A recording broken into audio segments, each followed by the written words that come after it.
Mr. Vice President, and I want to thank everybody here for taking this day to convene such extraordinary group of people, a really unprecedented caliber of people who are in this room today.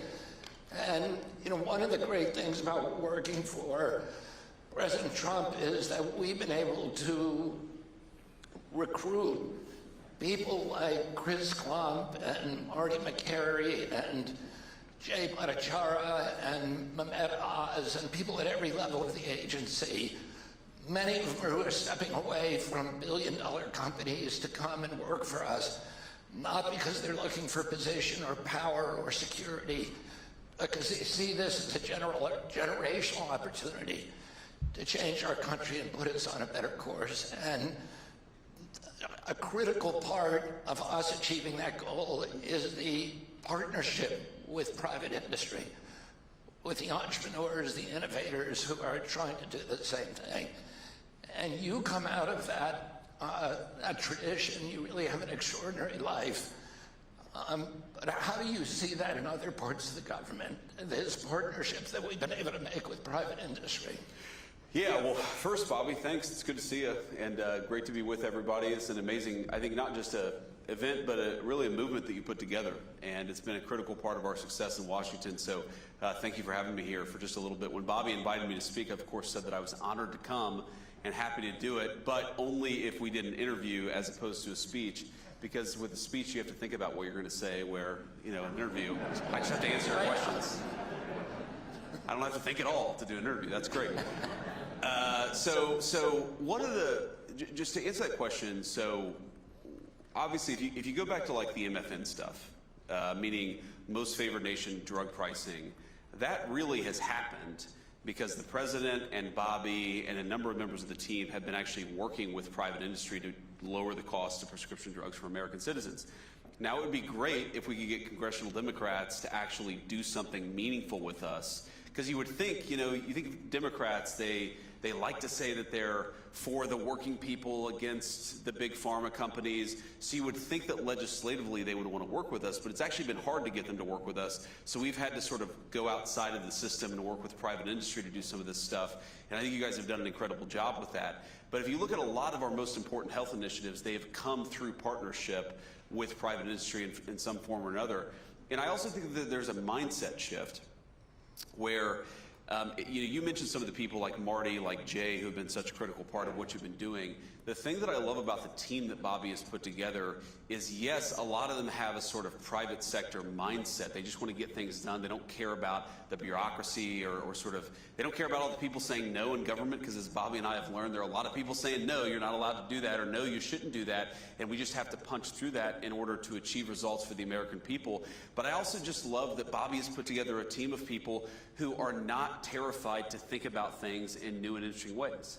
And if you think about what has been so broken about the public health bureaucracy in this country for years, for decades, generations even, it's that people think in incredibly conventional ways. And if you bring them a non-conventional idea, their automatic assumption is, no, no, no, no, we're not allowed to talk about that, much less fund something related to that. And I think it's maybe the most important thing of all the specific initiatives that you guys have worked on effectively. The most important thing is that your team is willing to ask questions that people in government haven't been asking in a long time. And if you think about how unhealthy the American population has gotten over the past 20 or 30 years, you're not going to fix that problem unless you have people at the table who are asking different questions than the ones that were asked 20 years ago. Yeah, I mean, that's one of the... One of the interesting things about working with this president is that, we're coming into these bureaucracies that have constructed these orthodoxies, and it's just a series of very narrow Overton windows. Absolutely. You're not allowed to bring the conversation out of that, or you get destroyed. That's right. And now we're working for a president who just takes a bulldozer to Overton windows and does... It shocks us every day, and then we go, okay, well, That's exactly right. That is a good summary of Donald J. Trump, is that he takes a bulldozer to Overton windows every single day. But it had to happen. It just had to happen. And if you look at so many of the things that are happening on the public health side, I mean, one of the criticisms that Bobby will always get, and I always think it's such bullshit, excuse my language, I'm not sure if I'm allowed to say that. It's probably covering, I apologize to everybody who's watching live on Fox News. Hopefully they were able to bleep that out. But anyway, is sometimes there's this attack where people say, well, this or that conclusion is not supported by the science, or this or that conclusion is a conspiracy theory. And science, as practiced in its best form, is that if you disagree with it, then you ought to criticize it, and you ought to argue it against it, but you can't shut down the debate. And that really is, if you look at all of the big public health debates that we've had in this country over the last 20 or 30 years, it doesn't bother me that they disagreed with something that I believed, or disagreed with something you believed, or any of you. It's that they tried to silence the people who were saying things that were outside the Overton window. And as we found out the hard way over the last few years, it was very often the people who were outside the Overton window who were actually right, and all the experts were wrong. Yeah.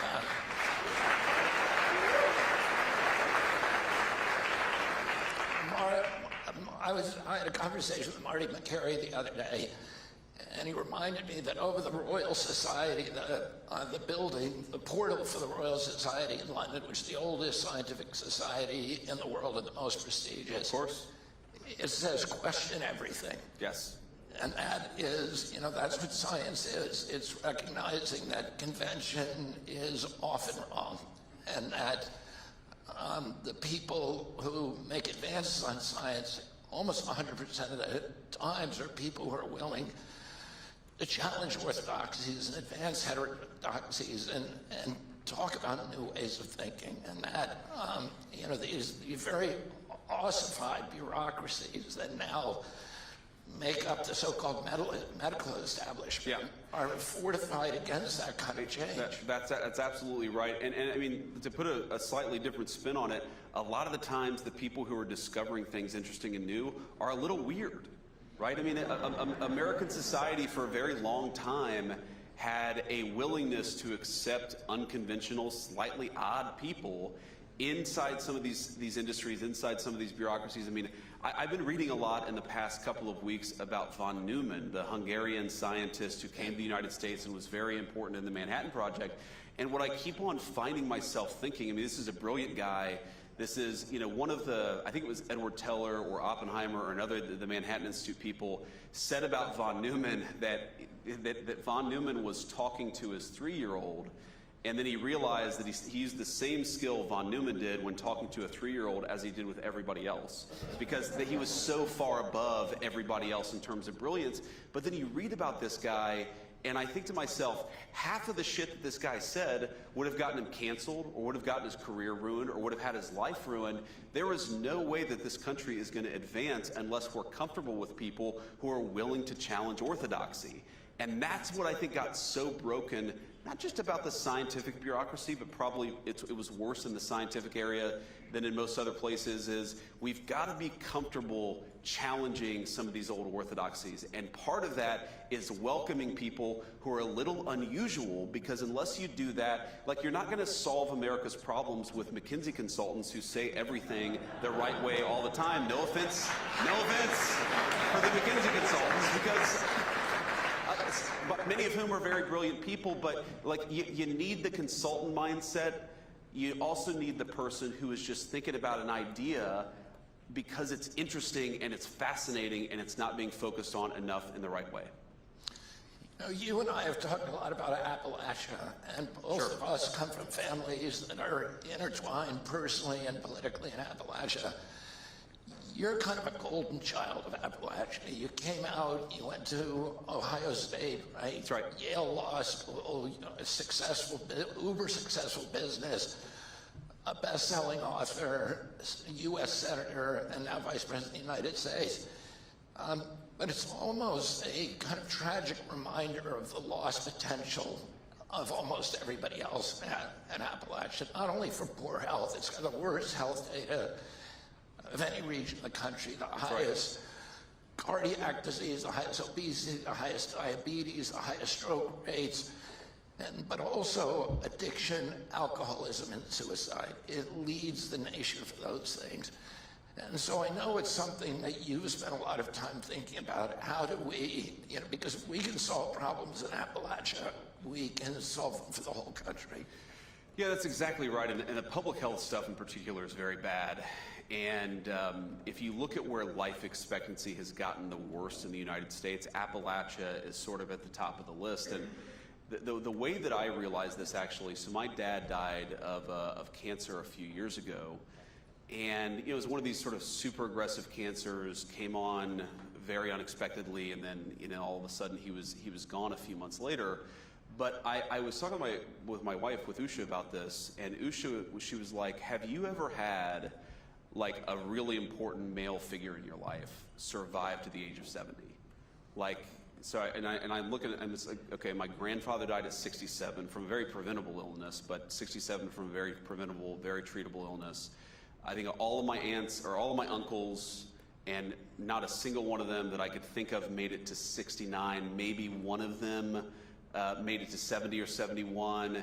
And it kind of hit me that if you grow up in Appalachia, you are used to losing the people that you love very, very early on. And you want to talk about like populism, and you want to talk about people being pissed off. Well, yeah, people are pissed off when they don't have good jobs. And people are pissed off when things disappear and move overseas. And people are pissed off when they feel like, other countries are being prioritized over the United States of America. And all of that is part of the populist resentment of the past 20 or 30 years in American politics. You know what really pisses people off? When they realize that their loved ones are dying much sooner than everybody else. And that is a big part of the story of what's going on in Appalachia, and why I think so many people in Appalachia feel left behind. I mean, my story, obviously, it's been, like you said, I'm like the golden boy. Things have just worked out for me in this really incredible way. I feel so lucky and so grateful for it.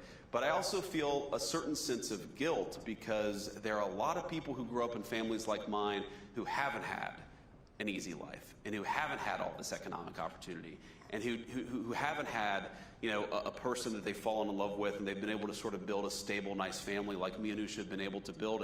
And that gives me a sense of purpose, because I want those people to have the same opportunities that I've had. But it also gives me a great sense of anger, because we never should have gotten to the point that we are today. And the reason that we have is because of failed leadership, and it's failed leadership over generations. And by the way, you talk about Appalachia, you were talking about people who, though they don't have much, would take the shirt off their back and give it to a complete stranger, because that's what you do.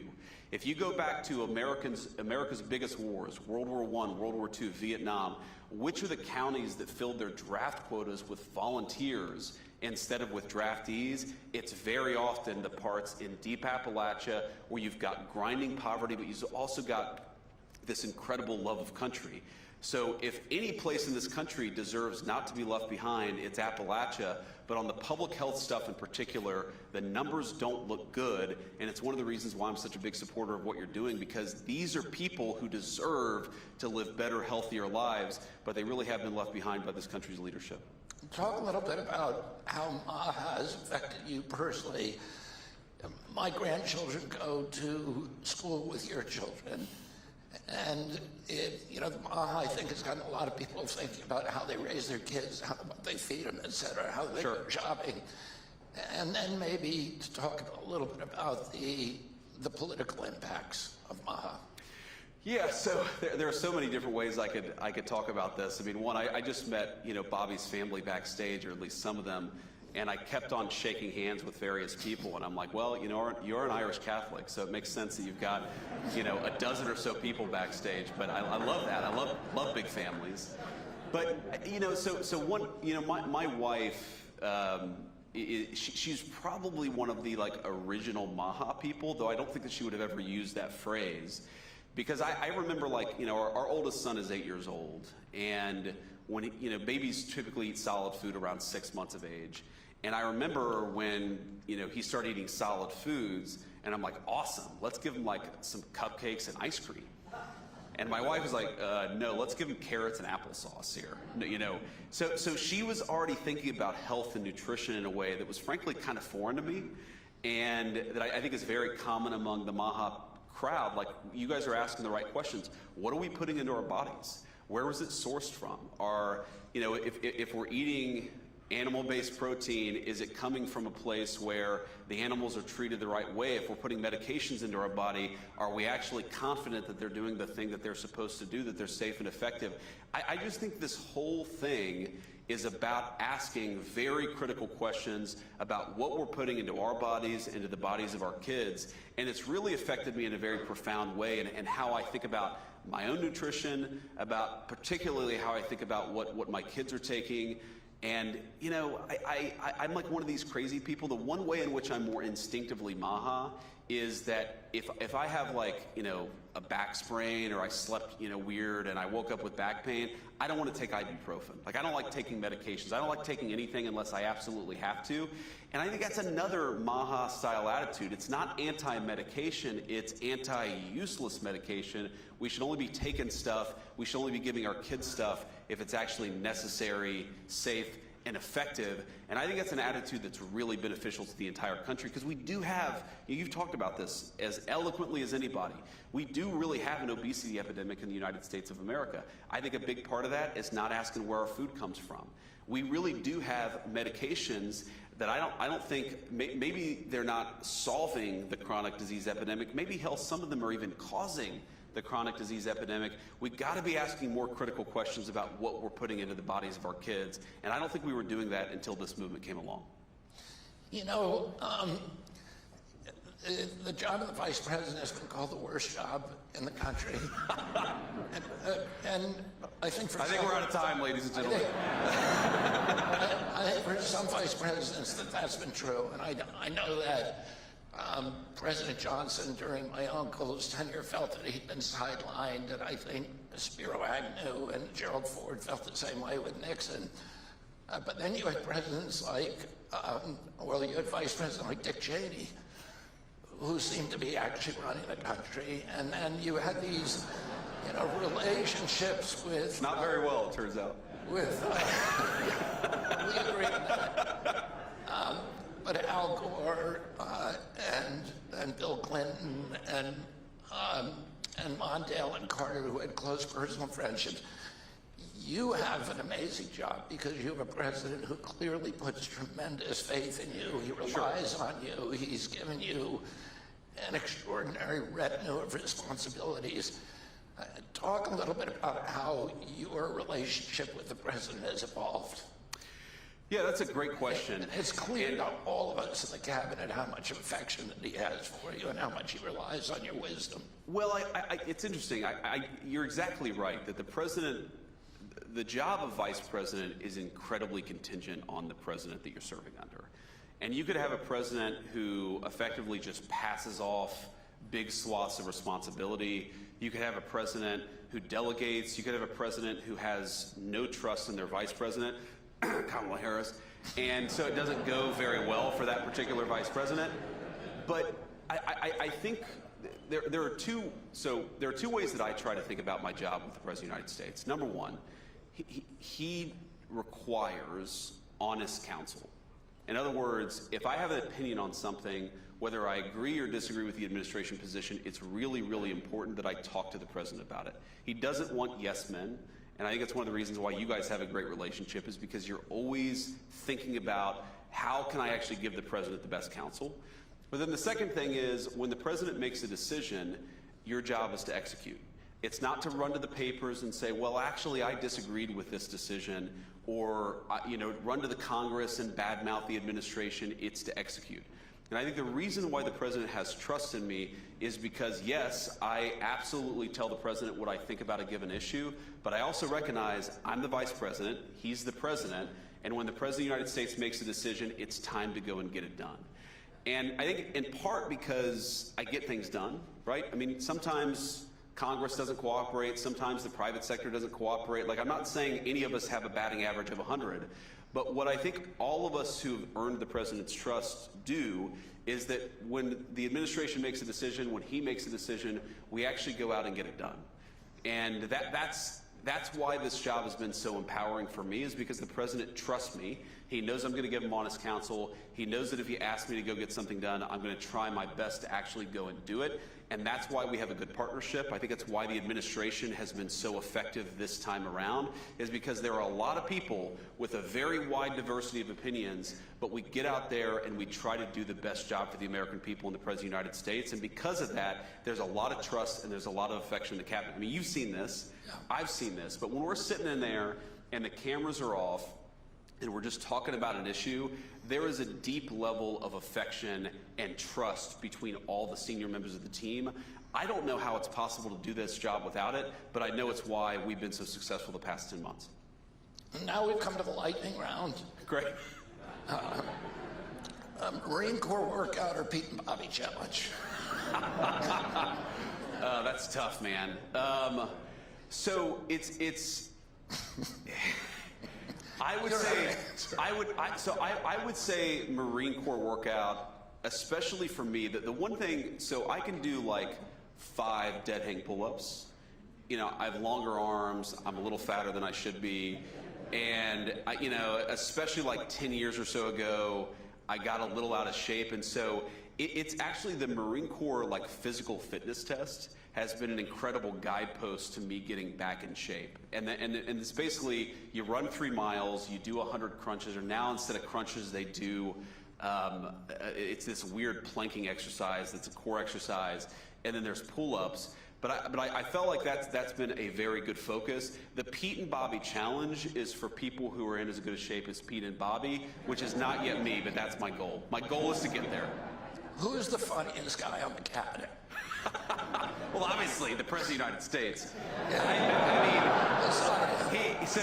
So beside him, I mean, look, we all have different views on this. My personal vote for funniest person outside the president is probably Marco. Yeah, Marco. He has an incredible sense of humor. He's got great comedic timing. Rival. Yeah, that's right. That's right. Well, there are a couple others. Look, very good sense of humor on the cabinet.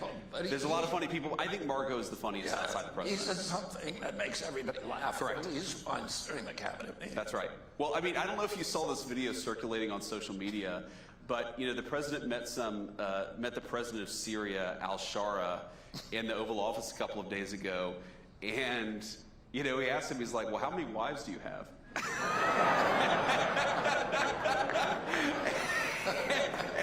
And it's just like, oh, what an amazing question. Amazing comedic timing.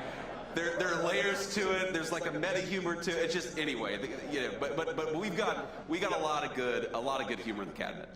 One of the funniest moments in any cabinet meeting, President Trump had them bring in a full-size picture of himself with Putin, and when they were in Hawaii, and he's very tall, and Putin was very short. Putin came up to about here, and he said, "You know what I said to him?" He said, "I've had it up to here with you."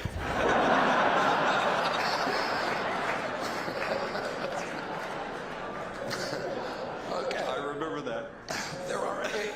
There are 8 presidents from Ohio. How many can you name? Oh. This is unfair. That is a totally unfair question. I regret coming to this event based on that question. Okay. None of them, well, with one exception. None of Okay, so obviously U.S. Grant. Yeah. I have a particular affinity for him. Both of us have beards. Rutherford B. Hayes. Good. Was Cleveland, Ohio, or is it somebody else? I don't think Cleveland was. Okay, the problem is a lot of the Ohio ones are frankly the range of presidents where nobody can name them. Yeah. Right? So it's like most people can like go up to Jackson, and then they know there's sort of Lincoln and Grant, and then there's like a black hole of presidents. Those are the Ohio presidents. Please don't judge my home state because it was just it was a different time in the country. So the answer is apparently 2. Did you read Chernoff's biography of Grant? I did. Incredible. One of my best friends actually gave it to me 4 or 5 years ago. Incredible book. It is. And he was an incredible guy. Why did you fall in love with Grant? Absolutely. And people, he was attacked after he died by a lot of his political opponents. A lot of what I learned in grade school and high school history about Ulysses S. Grant is actually fake. He was a great general. He was also a great president. Thank you very much, Mr. Vice President. Thank you, guys. Thanks, Bobby.